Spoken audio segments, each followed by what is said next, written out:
ദൈവനാമത്തിന് മഹത്വമുണ്ടാകട്ടെ. 1 കൊരിന്തോസ് 13. സ്നേഹം സർവോത്കൃഷ്ടം. സ്നേഹം ഒരിക്കലും അവസാനിക്കുന്നില്ല. പ്രവചനങ്ങൾ കടന്നുപോകും, ഭാഷകൾ ഇല്ലാതാകും, വിജ്ഞാനം തിരോഭവിക്കും. വിശ്വാസം, പ്രത്യാശ, സ്നേഹം ഇവ മൂന്നും നിലനിൽക്കുന്നു.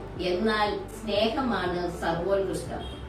യോഹന്നാൻ 8:32. സത്യം നിങ്ങളെ അറിയുകയും സത്യം നിങ്ങളെ സ്വതന്ത്രരാക്കുകയും ചെയ്യും. ദൈവത്തെ കൂടാതെ ഇത് അസാധ്യമായ കാര്യമാണ്. പാപക്കുണ്ടിൽ നിന്നും കരകയറുന്നതിന് ക്രിസ്തുവിൽ ആശ്രയിക്കണം. സർവവിമോചകനാണ് യേശുക്രിസ്തു. ജഡത്തിലായിരിക്കുന്ന മനുഷ്യൻ അബോധനാണ്. അവൻ പൂർണ്ണ സത്യത്തിലേക്കുള്ള പ്രയാണത്തിലാണ്. ദൈവാത്മാവിൽ മാത്രമേ പൂർണ്ണത അനുഭവിക്കാൻ നമുക്ക് സാധിക്കൂ. തന്മൂലം ക്രിസ്തു മതാനുയായികൾ പോലും സത്യം തിരിച്ചറിഞ്ഞ് സ്വയം ഏറ്റുപറഞ്ഞ് സ്വീകരിച്ച് ദൈവസ്നേഹത്തിൽ നിലനിൽക്കണം.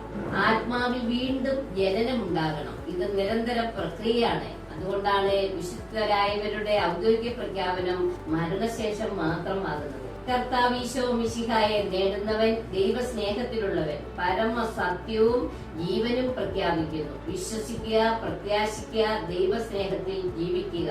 ഹല്ലേലൂയ.